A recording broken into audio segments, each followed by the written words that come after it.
Eurovision Song Contest was about a week ago at the time of recording this video, but what better way than to kind of curb that post-Eurovision depression than to keep talking about it while it's fresh in our minds? Why not? That's what we're going to do today, so buckle up.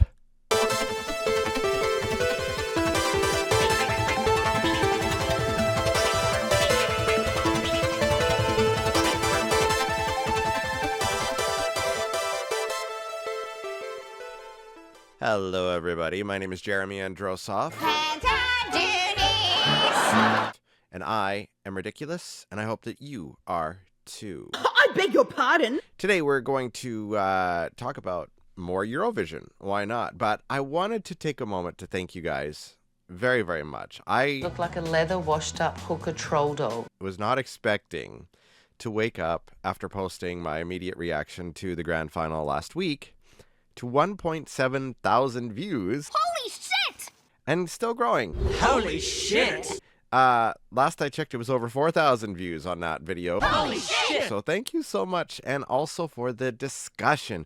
That's the whole reason I started this channel, is because I love discussion about things that I'm interested in. I mean, it's a very human thing to do, and so that I'm glad that it's gained some traction and that you guys are interested, and I got some subscribers from it. So thank you very much. I do appreciate it, and also for keeping the comments pretty decent as well. Sometimes things can run away. I try to reply to most of them if I can. You do? My time zone's a little different from most of you in Europe because I live in British Columbia, Canada. But hey, whatever, we can have conversations. I appreciate it. This channel, Authentically Ridiculous, I keep saying it weird, Authentically Ridiculous, there we go, was always meant to be a discussionary channel, something where I could even bring guests on and host some stuff and talk about different things. Jesus Christ, we're not that kind of podcast. And so not just Eurovision, but that's a nice chunk of some of my fandom that I love. Other things I was thinking of, like Disventure Camp, Thank fuck. Sailor Moon, Go bleach your roots, creep. soap operas, things like anything, all sorts of Never before seen shit. all over the place. So it's not just going to be Eurovision stuff, but I will be posting Eurovision things from time to time because I am obsessed with it. I got the 70th anniversary book as well too, so maybe that'll be fodder for another day. But let's kind of talk a little bit about the contest, what happened, where we sit now, and a couple other things. Bit of housekeeping before I start. I also host a radio show on Fridays called The Vision of Eurovision, and it's from 10 p.m. to 11 p.m. Pacific Time, British Columbia, on our local university radio station, CFBX 92.5 FM. I live in Kamloops, British Columbia. That's where it's based out of, and that show is one that I have been running since 2020. So it is 6 years old, 4 seasons kind of spread across that. But I'm working on syndicating it and putting it across Canada. So we'll see how things go with that. I also have another show called Animé-d in Japan Insanity on the Radio, which is a Japanese music show, which I've been doing for 21 years in June of this year, 2026. Japanese music mainly, world music focusing on Japan is kind of the tagline, although I do more than just that. So, yeah. But anyway, so I am firmly ensconced in the Eurovision bubble to a certain degree. And, but let's kind of talk about different things here. First of all, our winner, Dara, with Bangaranga for Bulgaria. Bulgaria's first ever win in the 70 years of the Eurovision Song Contest.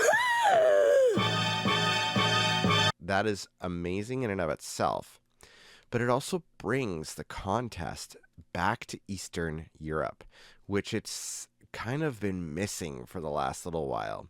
Ukraine won in 2022, but they couldn't host due to, of course, the war with Russia, so it was still held in the United Kingdom.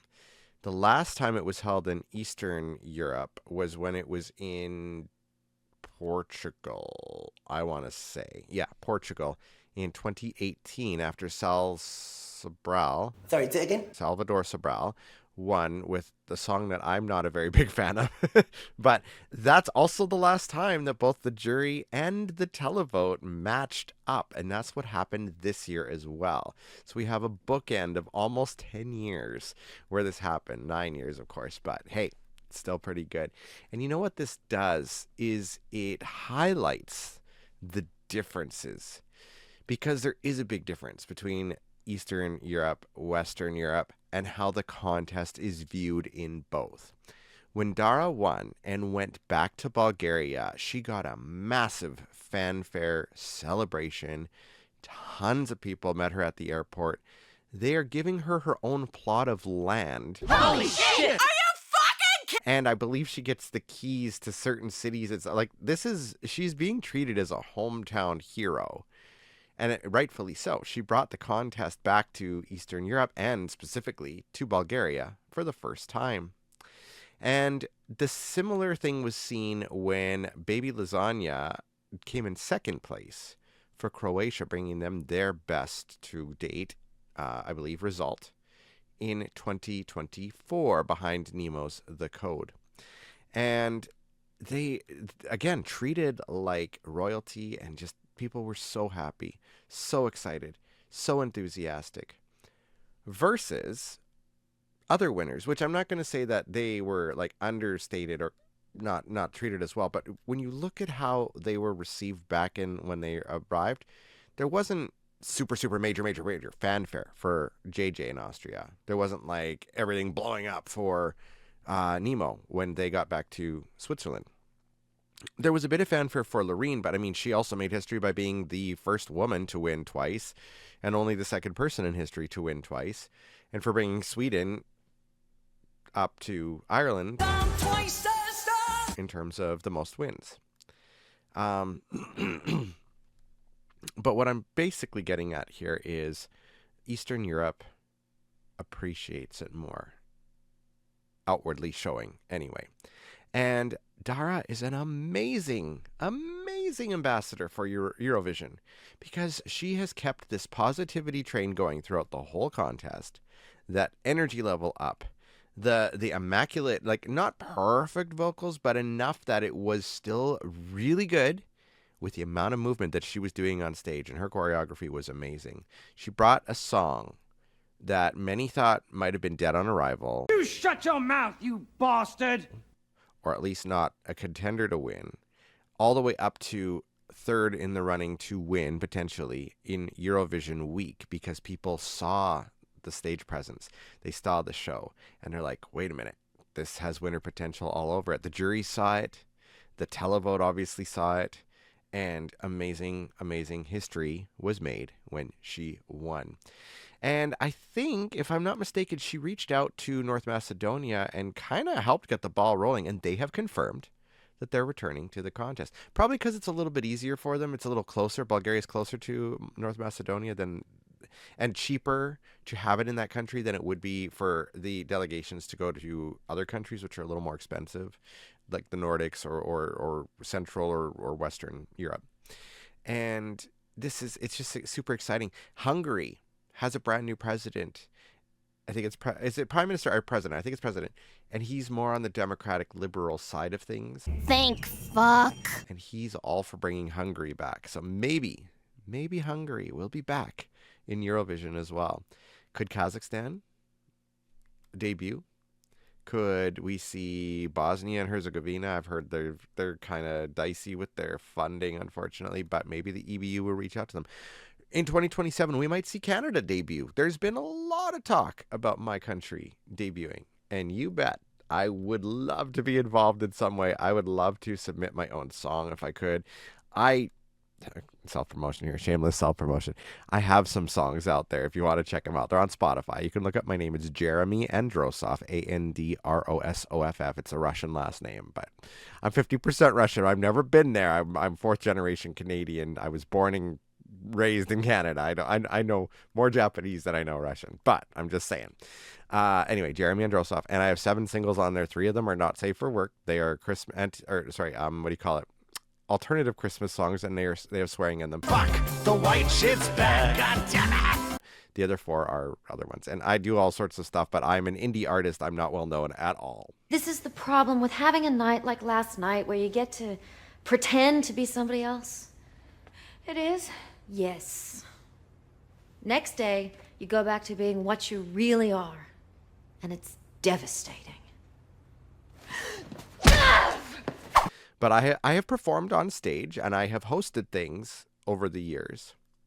And so I have a little bit of experience with it. But to the point of the hosts, as I'm jumping all over the place here, they weren't terrible. What a fucking liar. They weren't fantastic.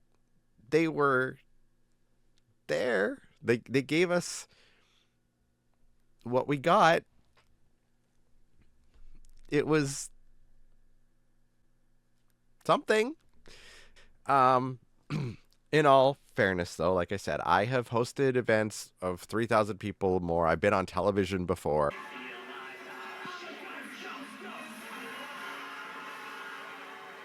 I've performed for like up about 3,000 people or so before in a live audience. So I have some semblance of what it's like up on stage, but I've never hosted or sang for an event of the magnitude of Eurovision. And I want to make that very clear when I say that I say these things with a tiny, tiny little bit of experience, but not to the same pressures that these other people have been on. We quite often in the Eurovision bubble and the fandom like to critique, and critiquing is fine as fans. But we need to be careful about it, because put ourselves in their shoes and see how we would react in certain situations. Apparently the scripts changed like seconds before they even went on stage in some parts of the Austria hosting this year. So it's not fully on the hosts, but they were very wooden. And I don't know. A lot of the jokes I think they were trying to land just didn't. The travesty of the Austria versus Australia gimmick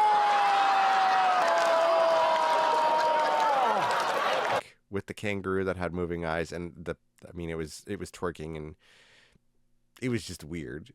But the service they've done to Gojo after they screwed him over last year, the EBU, by cutting out the audience, that's what tanked Milkman. Or Milkshake Man, I'm telling you, it is. The whole thing was just all over the place. It was nuts.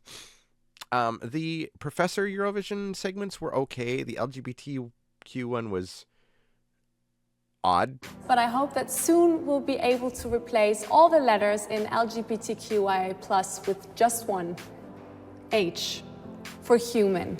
I think that's the consensus. Most people are just like, okay. Was that needed? Did that get across the point? I don't think so. I think it made people just more like confused.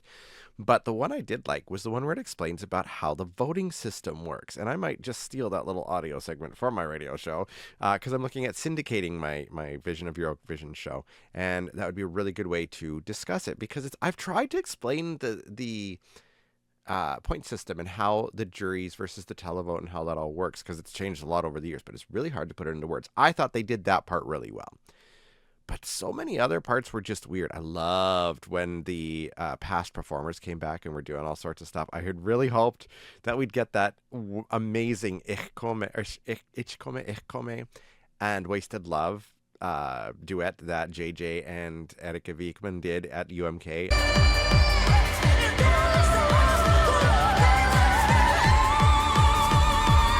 I would have loved to have seen that on the Eurovision stage, but it's okay. It's okay. Sometimes you just get to see something once and it lives in infamy or fame, and I love it. I love it. It's cringy.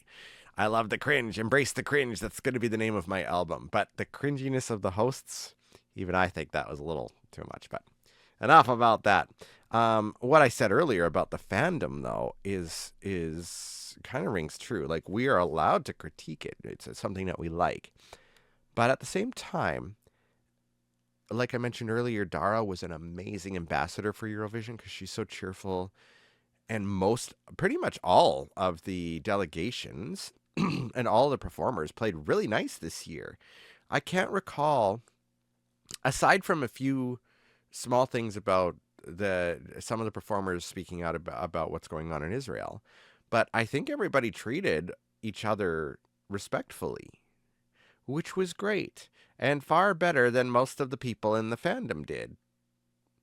Because the fandom, the Eurovision fandom, as much as I love it, as I've said before, is extremely toxic. Fuck you, you little motherfucker. You fucking little fucking motherfucker. You fucking little fucking motherfucker. Fuck you. I will fucking rip out your fucking tongue, you fucking little fucking motherfucker. It's extremely toxic, and it's ridiculous.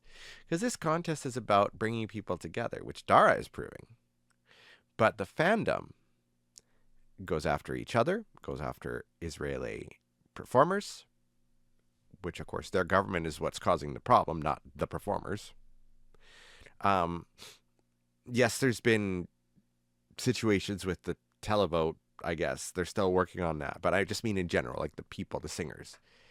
They're people. They're trying to live their dreams, as every performer is. But moving on from that part, people attacking other people's countries or their performers.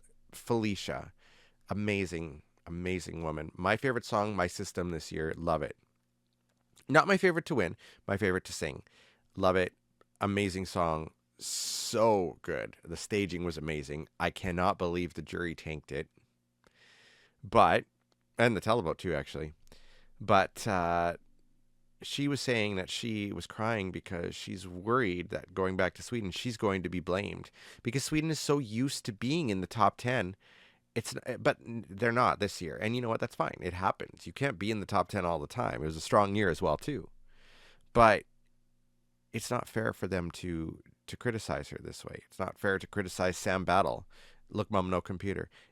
You know, again, I went on a rant about this before, but UK, in short, you want a risk. You send a risk. People are pissed off about it.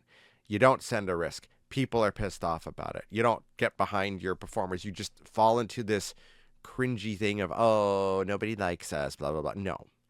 Sam Ryder proved that that isn't true. But also the BBC doesn't want to send bigger names. Delta Goodrum from Australia was sent and did really, really well. Ed Sheeran wants to represent the UK. He has said this. There's lots of other ones, too, that want to do it. Put that money. The UK and Germany spend the most money of the big five, apparently, from what I've heard. But perhaps some of that money from the UK needs to go to pay the bigger stars or something. I don't know. But even in general, like the songs that you guys have sent, Ollie Alexander, loved Ollie Alexander, love his discography. I got it immediately as soon as I saw him in Eurovision. I'd never heard of him before. Never heard of Years and Years. Again, I'm in Canada, so I don't know. But and then this year, Look, Mum, No Computer, such a fun song, a throwback to the 80s and 90s kind of synth. I love it. You're old. I love it. Love it. He brought all the fun to the stage. Not every song is everybody's cup of tea. I've been very, very, very vocal about how much I wasn't a fan of Serbia's song this year. But you know what?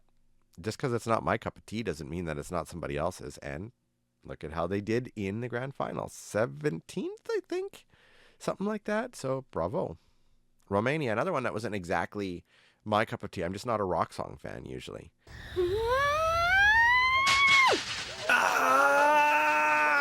And they came third. Yeah, third. So, there you go.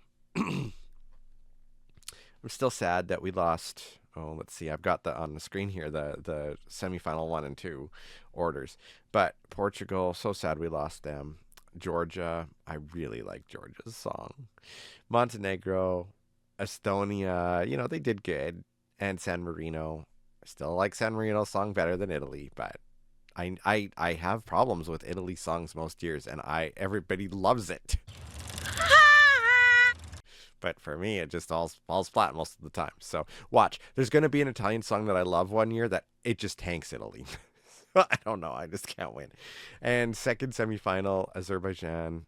I mean, the song was serviceable, but just I'm sad that it was like dead from day one, I guess. Luxembourg, such a pretty song. It's still on my playlist. I enjoy it. I think it's charming. We lost Armenia, which is also sad because that song is so much fun, and I'm learning it actually, because I want to perform it. Yeah. So anyway, I don't know if I can do it as fast as he does, but we lost Latvia. Oh, I'm so sad that we lost Latvia. I'm so sad that we lost Latvia. Switzerland, I mean, again, not really my taste. Her style reminds me of Alanis Morissette, kind of. Sheryl Crow, kind of ish. But I like Alanis Morissette and Sheryl Crow. But this song, I just didn't get it. And I hate children. And I don't see the apparent theme of domestic abuse. I don't. I still thought it was from a perspective of like a female that's in love with another female kind of perspective. And the music video really drives that point home too, to me. And maybe it did to others. I don't know. I just don't understand. Anyway, whatever. It happens. But Eurovision 2026 is done. It's over for now. And now we get to learn about Bulgaria as we head towards the Eurovision Song Contest 2027. But in the meantime, we have Eurovision Asia, which is coming up in November. Is this going to be something that's going to replace Junior Eurovision? The only reason I ask this is because it seems more and more countries are pulling out of Junior Eurovision. And we're not hearing much about it. They're giving way more fanfare to Eurovision Asia. So I wonder if this is going to be the last year of Junior Eurovision. Maybe it'll get phased out because it's the same time of year, roughly. And there's also talk that Israel might be moved over to Eurovision Asia. But will this also, and I think it's being met with a little bit of resistance. And there's a rule that if you're in Eurovision Asia, you can't be in your country can't compete in regular Eurovision. So that would kind of, I guess, remove the problem of the Israel situation in Eurovision itself, but move it to Eurovision Asia. But then Australia had been vocal in helping to try to bring something like Eurovision Asia in the past because it's closer to them. So would they then move over to it? So would we lose Australia as well in regular Eurovision? In the meantime, Belgium is saying they're probably not going to come back next year unless there's a hard vote on whether Israel can stay or not. So they would join the 5 that are gone. But will some of those countries even consider coming back? Jesus Christ. Who knows? And like I said earlier, we could have Hungary, potentially. We have North Macedonia coming back. So I guess North Macedonia would replace Belgium, potentially. Canada could come in. Who knows? Who knows what to expect? We're still early on. There's still lots of time. I will say with Eurovision Asia, when the betting odds come out, don't be surprised if South Korea is number 1. K-pop is a huge thing right now. And they might not win it. I'm just saying, it's a safe bet in certain circumstances right now. If you look at K-pop Demon Hunters and just how popular K-pop is. But Japan needs to get in there. Japanese music. I love J-pop. Obviously, I have my other radio show for it. I have my little notes and stuff here. I think I've touched on pretty much everything. So, oh no, there's one other thing I wanted to touch on. It is not insane to think, by any means, that Bangaranga would not win this contest. Would. Have you ever had a dream that you want